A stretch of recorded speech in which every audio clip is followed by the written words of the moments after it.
Oi pessoal, aqui é o João Miragaia e eu vim aqui para falar sobre o caso Qatargate e sobre seus desdobramentos no dia de hoje, nessa segunda-feira, dia 31 de março. Bom, o Qatargate é um caso no qual estão sendo investigados 3 assessores do primeiro-ministro Netanyahu, e há uma suspeita sobre um quarto, assessores da área de comunicação, que estariam desde 2022, mas inclusive depois do começo da guerra, ou seja, até há pouco tempo atrás, trabalhando simultaneamente alocados no gabinete do Netanyahu e para melhoria da imagem do governo, do regime, do país, do Catar em Israel. Isso, você entendeu certo. Ou seja, o Catar teria contratado esses assessores do Netanyahu para melhorar suas relações públicas em Israel e melhorar sua imagem. Qual é o interesse do Catar? O Catar é um país aliado dos Estados Unidos, quer participar do bloco de países do Golfo Pérsico, dos países das monarquias sunitas aliados dos Estados Unidos, quer adquirir um papel importante ali, e para isso eles precisam ter uma relação positiva com Israel. Israel e o Catar não são países inimigos, não estão em guerra, mas também não têm relações diplomáticas. Vale lembrar que a imagem do Catar em Israel é muito negativa, porque o Catar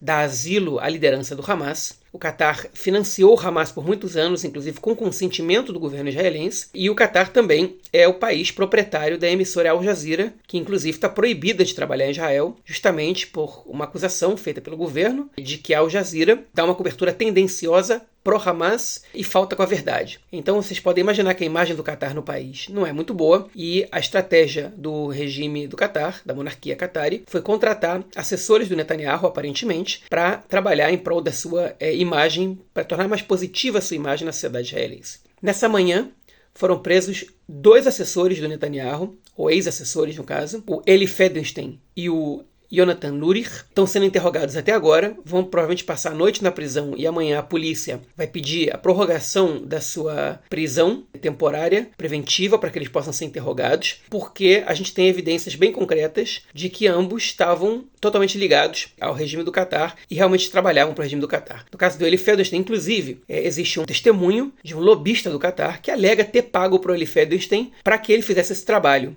chamando a imprensa, uma vez que ele era um assessor de relações públicas da área do porta-voz do primeiro-ministro Netanyahu, e ele teria recebido esse dinheiro nos Estados Unidos por meio de um lobista pró-Catar. A defesa do Fedenstein diz que não foi por conta de nenhum trabalho feito para o Catar, ele nega que tenha feito um trabalho para o Catar, ele diz que ele recebeu esse dinheiro porque o Netanyahu não tinha como pagá-lo aqui em Israel, porque o Fedenstein não passou pelas provas de segurança e não podia ser contratado formalmente. E essa resposta do Fedenstein fez com que a polícia intimasse o Netanyahu a depor.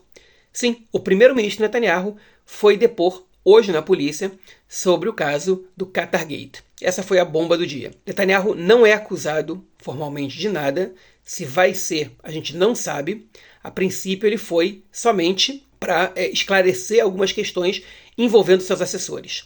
Existe um terceiro suspeito que também está sendo investigado e que não teve prisão preventiva decretada porque não está em Israel e não mora em Israel. Ele se chama Shrulik Einhorn. Ele agora está vivendo na Sérvia, onde ele assessora o presidente Vučić, e por isso ele não foi incluído. O advogado do Yonatan Lurich é o mesmo advogado do primeiro-ministro Netanyahu, que é o mesmo advogado do chefe da polícia. Portanto, o chefe da polícia não foi incluído na investigação por conta de conflitos de interesses. A polícia faz a investigação sem a presença do comandante-geral da instituição. E no caso do Lurich, ele negou totalmente a participação, alegou que essa era uma investigação política e que não ia participar dali. Algumas fontes disseram a jornalistas israelenses que o principal temor do Netanyahu é que o Lurich se torne um delator premiado e entregue de alguma maneira participações do Netanyahu. A gente não sabe se isso é verdade, são informações que estão correndo em off por aqui em alguns jornalistas. E a gente sabe também, agora para a gente já ir terminando, que existe também um jornalista que está sendo investigado, ele está depondo nesse exato momento, ele colaborou com as investigações, teria descrito inclusive como teria sido feito